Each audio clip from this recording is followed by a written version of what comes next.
supaya menggunakan energi bahan bakar. Jadi misalnya buminya tadi kayak gini, nanti bisa kita terus-terusan menggunakan bahan bakar fosil, ntar buminya akan kayak gini, pulaunya ada dikit terus rusak gitu kayak gini. Habis itu mekanismenya akan dijelaskan. Mekanisme PLTA tuh jadi dari tempat penampungan air, arusnya bakal ngalir ke bawah. Terus di bawah itu bakal muter turbin, nanti turbinnya ke generator. Ini ya penampungan. Terus ini turbinnya bakal muter generator, generator bakal nyambungin ke arus listrik. Jadi ada di daerah-daerah, jadi listrik.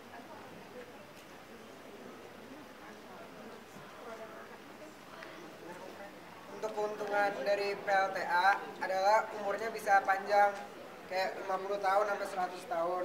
Lalu lebih hemat energi dan teknologi dikuasai oleh Indonesia. Dan bendungan bisa digunakan sebagai pariwisata.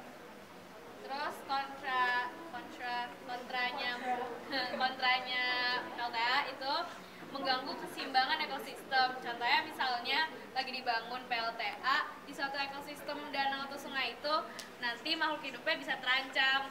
Kemudian udah gitu di penduduk-penduduk sekitar juga bisa terganggu oleh pembuatannya.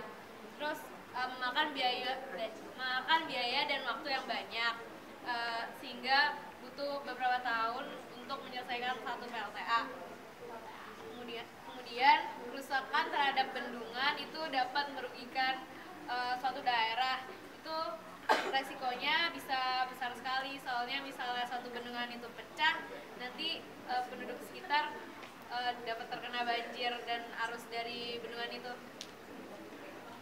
Ya, sebelumnya kami juga akan menjawab beberapa pertanyaan, yaitu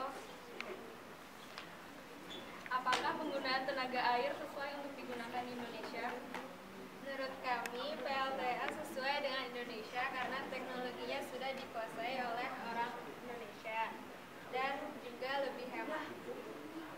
Lalu pertanyaan yang kedua, apakah sesuai digunakan untuk di daerah atau di kota Anda?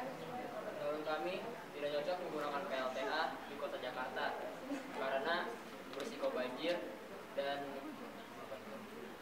sumber air di Jakarta kurang berarus. Sekian dari kami. Wassalamualaikum warahmatullahi wabarakatuh. Ada pertanyaan atau komentar? Kan kata Anda PLTA itu nggak cocok di Jakarta, tapi setahu saya di Jakarta ada PLTA dan itu penuh dengan sampah. Menurut Anda karena sampah itu kita mendingan membersihkan sampah itu atau langsung pindah ke energi alternatif lain? Menurut kami, saya tanya balik kepada Anda, jika di Jakarta benar-benar ada dan banyak sampahnya, menurut Anda apakah benar itu bisa berfungsi dengan baik?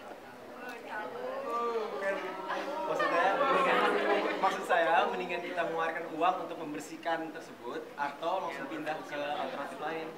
Menurut saya itu tergantung setiap individu dari setiap orang-orang di Jakarta.